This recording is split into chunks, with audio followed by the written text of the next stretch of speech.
Amerika'da bu North Carolina der Stadt Charlotte der Horayda birindik aşak var. Koko akı der. O kişinin adın Konstantin der. Konstantinos Koko akı. Çeyir çalıştık hümeyse katıdır ne pagantır hümeycilerge ucrajıp körbeyin. On sonunda bu kızın alaş bölü. O kişinin çurtunga çedik bölgeçtin. Ol akıyaga ucraşkaçtın. Ol akıdıka hamuran. Ama ol akı çünkü hümeyse katıdır mögek çizeves 10 ruh var. Ol ruh hükümcü. Hövmeni bazı sonurgar. Ol ruhunun biçi 3 karlık ol var. Kaygak başlar. Ol 3 karlık Amerikan ol hövmeylep durur. Hövmenin açısı hövmey ol üretelege kırında çangılanıp durur. Amerika'da men köreyin çurtumda 3 karlık oldur hövmey sıkıttın albomların zapislerini dinlap durgaçtın. Bazı hövmeylep durup bargansızlar. Eşkaş bazı anyak hövmeyciler kıldır özüp koyar. Am şak ol ejimiz Koko akı boğaş oğun restoranı çaylarık showmars dep çaylarık bugünkü konkurs mövrege bazı tıkalık tetkinçe çeviriptir. Çünkü onlar bazı kövmeyi sıkıttın mögekçileri boğaş kövmeyi sıkıttın kelir salgaldın özlerine tıkı sonurgap durur. Janşten onlarga bazı sizlerinin adı şaşkaşnarlı onlarga bazı çetirginiz idradiptir üzbe. Çetirginiz bulgular. Thank you very much. Showmars Restaurant in Konstantinos Zitsos for supporting the 2017 Saradak competition.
Жаңаштың болса, bu restoran, Amerika'da restoran bolsa, Showmars dep restoran bolsa bizlerni tetkip turar.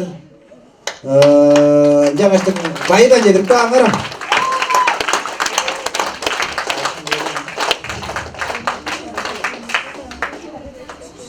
Konstantinos Zitsos dep kişidir.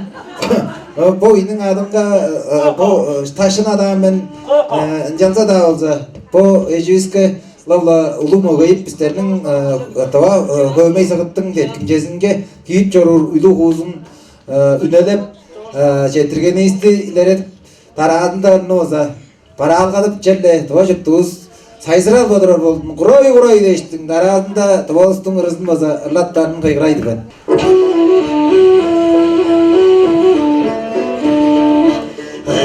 Saçma